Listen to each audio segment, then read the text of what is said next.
ശ്രീനാരായണ ഗുരുദേവ തൃപാദങ്ങളിൽ എൻ്റെ സാഷ്ടാംഗ പ്രണാമം. ശ്രീ മങ്ങാട് ബാലേന്ദ്രൻ സാറിൻ്റെ ഗുരുദേവ കഥാസാഗരം ഭാഗം 75 ആത്മാനുഭൂതിയുടെ കരകവിയൽ. ഭാഗം 75 ആത്മാനുഭൂതിയുടെ കരകവിയൽ ഇവിടെ ആരംഭിക്കുന്നു. കൊടിതൂക്കി മലയിലും നെയ്യാറിൻ്റെ തീരത്തും ഉള്ള ഗുഹകളിൽ മാറി മാറി തപസ് അനുഷ്ഠിക്കുകയായിരുന്നു ഗുരുദേവൻ. വന്യമൃഗങ്ങൾ മാത്രമായിരുന്നു അവിടെ കൂട്ടായുണ്ടായിരുന്നത്.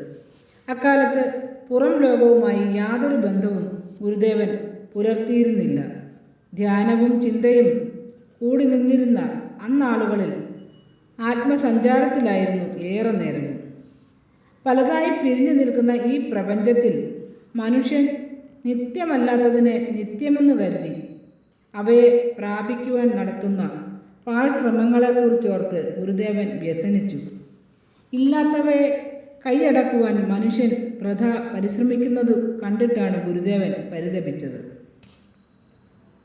ഉള്ളത് ഇല്ലാത്തതുമായും ഇല്ലാത്തത് ഉള്ളതുമായും കലർന്നു നിൽക്കുന്ന ഈ പ്രപഞ്ചത്തിൽ ഇല്ലാത്തതിനെയാണല്ലോ എല്ലാവരും അറിയുവാൻ ശ്രമിക്കുന്നത് എന്ന് ഗുരുദേവൻ ചിന്തിച്ചു.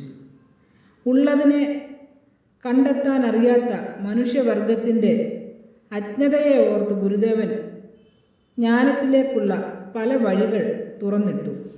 വെറും നാമരൂപങ്ങളായി കാണപ്പെടുന്നവയിൽ രമിച്ചും ലയിച്ചും കളിയാടുന്ന ഇന്ദ്രിയങ്ങളെ ലാളിച്ചും പീഡിപ്പിച്ചും രസിക്കുന്ന മനസ്സുമായാണ് മനുഷ്യൻ നടക്കുന്നതെന്ന് ഗുരുദേവൻ കണ്ടു. മനസ്സിനെ കീഴ്പ്പെടുത്തേണ്ടവനെ മനസ്സ് കീഴ്പ്പെടുത്തിയിരിക്കുന്ന കാഴ്ച അത്യന്തം ദയനീയമാണ്. ആ മനസ്സുകൊണ്ട് മനുഷ്യൻ ശരീരത്തിൻ്റെ ആവശ്യങ്ങൾ മാത്രമേ അറിയുന്നുള്ളൂ. ശരീരത്തിൻ്റെ സുഖത്തെപ്പറ്റി മാത്രമേ ചിന്തിക്കുന്നുള്ളൂ. ഈ അറിവിലും ചിന്തയിലും പെട്ടുഴലുന്ന മനുഷ്യൻ്റെ അന്തരംഗ ബോധം ഉണരാത്തിടത്തോളം അവന് സ്വതന്ത്രമായൊരു ജീവിതമില്ല. ഇതേപ്പറ്റിയുള്ള ചിന്തയുമായി കഴിഞ്ഞിരുന്ന ഗുരുദേവൻ ഈശ്വരൻ നൽകിയ വിളക്കിനെ തെളിക്കാതെ നടക്കുന്ന മനുഷ്യനെ തെരഞ്ഞു തേറിടാൻ, അന്വേഷിച്ചു കണ്ടെത്താൻ പ്രാപ്തനാക്കണമെന്ന് നിശ്ചയിച്ചു. മനസ്സും ഇന്ദ്രിയങ്ങളും ശരീരവും അനേക കോടി നാമരൂപങ്ങളായി കാണപ്പെടുന്ന പ്രപഞ്ച വസ്തുക്കളും എന്ന് വേണ്ട സർവത്ര വ്യാപിച്ചു നിൽക്കുന്ന സൗരയൂഥങ്ങൾ വരെയും അവനവൻ്റെ ബോധത്തിലാണ് ഉദിക്കുന്നതെന്നും തെളിയുന്നതെന്നുമുള്ള സത്യം മനുഷ്യനെ ബോധ്യപ്പെടുത്തണമെന്ന് ഗുരുദേവൻ ആഗ്രഹിച്ചു. ആ പരവഴിയെ അറിയാനും അനുഭവിക്കാനും മനുഷ്യന് കഴിയണം.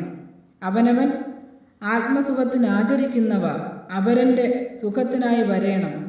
ആ ചിന്തയുടെ ഇടവേളയിൽ എപ്പോഴോ മൃഗേന്ദ്രമുഖം എന്ന വൃത്തത്തിൽ ഒരു പദ്യം ഗുരുദേവൻ കുറിച്ചിട്ടു.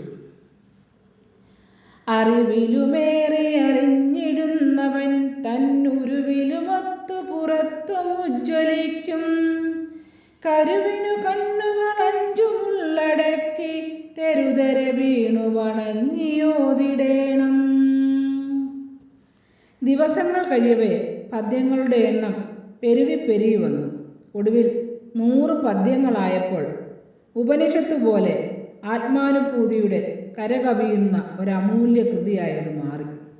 ആ കൃതിയാണ് ആത്മബോധമെന്ന് ആദ്യകാലത്തും ആത്മോപദേശ ശതകമെന്ന് പിൽക്കാലത്തും പ്രസിദ്ധമായി തീർന്നത്.